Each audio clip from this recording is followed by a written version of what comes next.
Olá pessoal, sejam bem-vindos a mais um curso de Java com BlueJ. Na aula passada, nós tínhamos visto essa classe aqui, a PetStore, estão lembrados? Que tinha um método executar.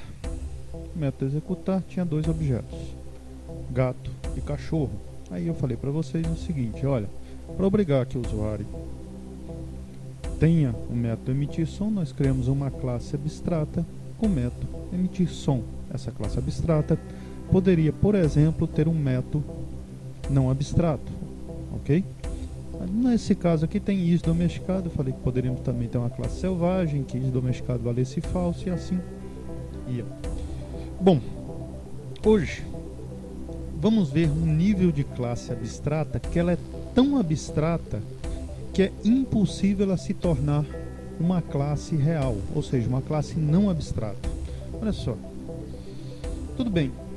Pet possui característica própria? Sim, possui. Essa característica aqui. Agora vamos criar uma outra classe. Por exemplo, classe animal. Por si só é abstrata.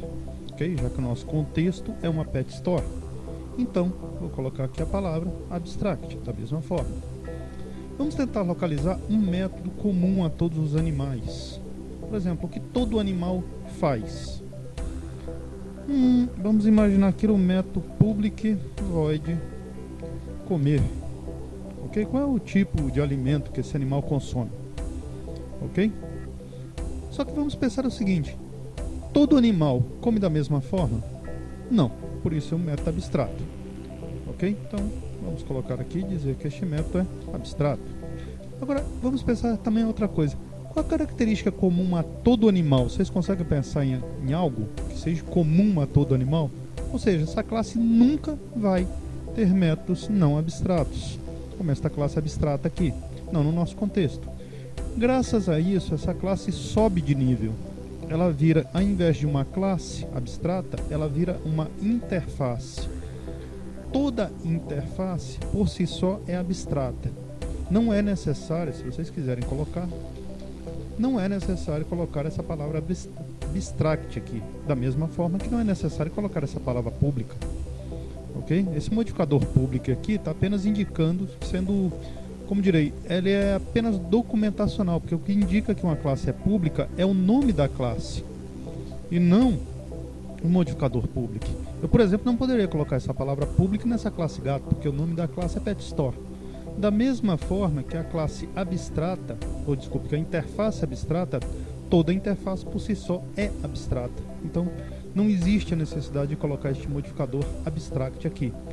Outros dois modificadores também não existem necessidade, são esses dois daqui, ó, o public e o abstract. Por quê? Porque uma interface só pode existir métodos públicos e abstratos. É impossível eu criar outra coisa numa interface, ok? Então, esse aqui também pode sumir. Então, nenhum outro método poderia ser possível aqui dentro. Por exemplo, eu não poderia criar um private abstract. Como é que eu vou importar isso também? Protect também é proibido. Ok? Então, todo método de uma interface, ele é público e abstrato. Então, normalmente, a gente vê a interface desta forma. E qual a diferença entre uma interface e uma classe, ou uma classe abstrata? A diferença básica é a seguinte. Uma interface, você não vai usar a palavra extends, você vai usar a palavra implements, ok? Então, implements animal. Classes, você só pode estender uma única classe. Interfaces, você pode estender várias, basta apenas colocar uma vírgula e colocar o nome da próxima interface, vírgula, a próxima interface, e assim sucessivamente, ok?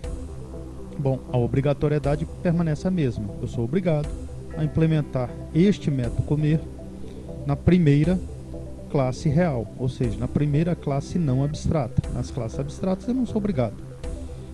Ok? Então vamos implementar aqui, por exemplo, cachorro, public void comer. Ok, então normalmente cachorro lá na PetStore ele vai print comer ração para cachorros, enquanto que o gato come ração para gatos. Ok? Beleza, vamos seguir adiante e vamos descer aqui. Os métodos basicamente são os mesmos, olha só. Ao invés de usar o emitir som, eu vou usar agora o comer para ambas. Então o Lulu vai comer, o meu mingau também vai comer. Ok, vamos ver. Tá aí o resultado. Então, Lulu, ração para cachorros, e mingau, ração para gatos. Ok? Bom, nessa história de família de classe, qual é a vantagem, Fernando? Por que eu não crio uma classe só cachorro, uma classe só pet e estamos conversando? Por causa de uma coisa só que você pode fazer. Por exemplo, aqui eu estou criando um cachorro com uma característica de cachorro. Aqui eu estou criando um gato com uma característica de gato. Ok? Na próxima aula veremos como mudar este tipo aqui. E aí você vai poder criar objetos tipo personalizados. Até a próxima.